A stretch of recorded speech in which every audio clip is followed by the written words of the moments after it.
जब कोई व्यक्ति सफल होने लगता है तो उसके करीबी उससे जलने लगते हैं। जीतता हुआ देखकर उसे पसंद भी नहीं किया जाता, क्योंकि आपके करीबी जब सफल नहीं हो पाते तो उनके पास बातचीत करने का या निशाना बनाने का कोई दूसरा मुद्दा नहीं होता, इसलिए वो सफल लोगों को ही निशाना बनाते हैं। आलोचना भी दो तरह की होती है, सकारात्मक आलोचना और नकारात्मक आलोचना। जब कोई व्यक्ति बहुत सक्सेसफुल हो जाता है तब उसके करीबी इसलिए जलते हैं क्योंकि वो खुद को आपकी जगह देखना चाहते हैं। आपको ऊंचाइयों पर पहुंचता देखकर वो आपकी तारीफ नहीं करता, बल्कि वो आपकी आलोचना करता है, क्योंकि वो उस ऊंचाइयों तक नहीं पहुंच सका जहां आप पहुंच गए। याद रखिए, जिस पेड़ पर सबसे ज्यादा आम लगे होते हैं उसी को हम पत्थर मारते हैं। जलन के कारण जब कोई व्यक्ति आपकी आलोचना करता है तब इसे आप अपनी छिपी हुई तारीफ ही समझे।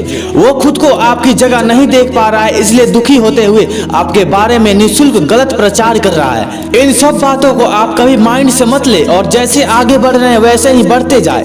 एक असफल व्यक्ति इसलिए सफल नहीं हो पाता क्योंकि सक्सेसफुल आदमी से सीखने की बजाय वो जलता है। बहुत सारे लोग ऐसे भी होते हैं जो बिना जाने किसी के बारे में भी गलत कमेंट कर देते हैं, पीठ पीछे कुछ भी बोल देते हैं। जब अज्ञानता के कारण किसी की आलोचना की जाती है तब उसे आसानी से बंद किया या फिर सुधारा जा सकता है। सकारात्मक आलोचना क्या है? यह किसी व्यक्ति को नीचा दिखाने के लिए नहीं, बल्कि उसकी गलतियां गिनाने और उन्हें सुधारने के इरादे से की जाती है।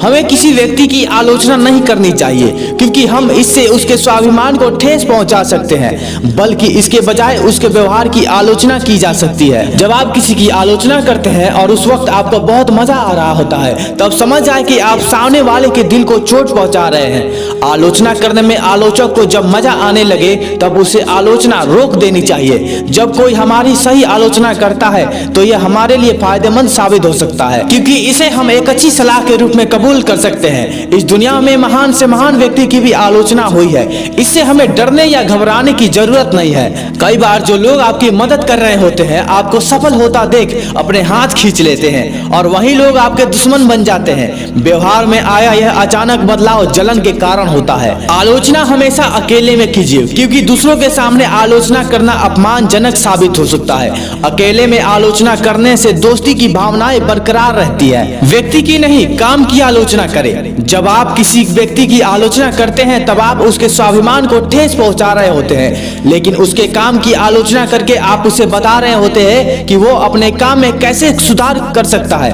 और ज्यादा आगे बढ़ सकता है। गलतियां सुधारने के फायदे व नुकसान। आप व्यक्ति को उसकी गलतियां गिना सकते हैं, उन्हें सुधारने के लिए कह सकते हैं, और यदि वे गलतियां नहीं सुधारते, वो गलतियां करते जाते हैं, तब आप उन्हें उसके नुकसान से वाकिफ करा सकते हैं। बात का बतंगड़ ना बनाएं। कई बार आलोचना करते समय हम पुरानी बातों को खोद कर निकाल लेते हैं, जिससे मनमुटाव होने लगता है और छोटी छोटी बातों पर लड़ाई तक की नौबत आ जाती है। इसलिए आलोचना करते समय अपनी निजी नाराजगी कभी जाहिर मत कीजिए। जल्दबाजी ना दिखाएं। आलोचना करने में लोग सबसे आगे रहते हैं और इन काम में जल्दबाजी दिखाते हैं। सबसे पहले किसी बात की जड़ तक पहुंचिए, उसके असलियत को जानिए।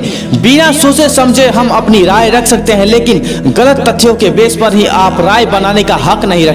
किसी के दिल को ठेस न पहुंचाए। आपका उद्देश्य किसी के दिल को ठेस पहुंचाना नहीं होना चाहिए। अपनी बात को पॉजिटिव तरीके से खत्म करें। शाबाशी दे। जब किसी की आलोचना की जाती है और वह उससे अपनी गलतियों को सुधारने में कामयाब होता है और सही कदम उठाते हुए आगे बढ़ता है तो ऐसे व्यक्ति को शाबाशी जरूर दे। दोस्तों, हमारे साथ सबसे बड़ी परेशानी यह आती है कि जब कोई हमारी झूठी तारीफ करता है तब हम खुशी से झूम उठते हैं, लेकिन कोई सही आलोचना करता है तब नाराज हो जाते हैं। झूठी तारीफ सुनकर हम खुद में कुछ भी अच्छा बदलाव नहीं ला सकते, भले ही हम बर्बाद जरूर हो सकते हैं। हमें सही आलोचना स्वीकार करना होगा। हमारे अंदर जितनी भी कमियां हैं उन्हें सुधारना होगा। हम सकारात्मक आलोचना को स्वीकार करके खुद को बेहतर बना सकते हैं। जय हिंद, वंदे मातरम। धन्यवाद।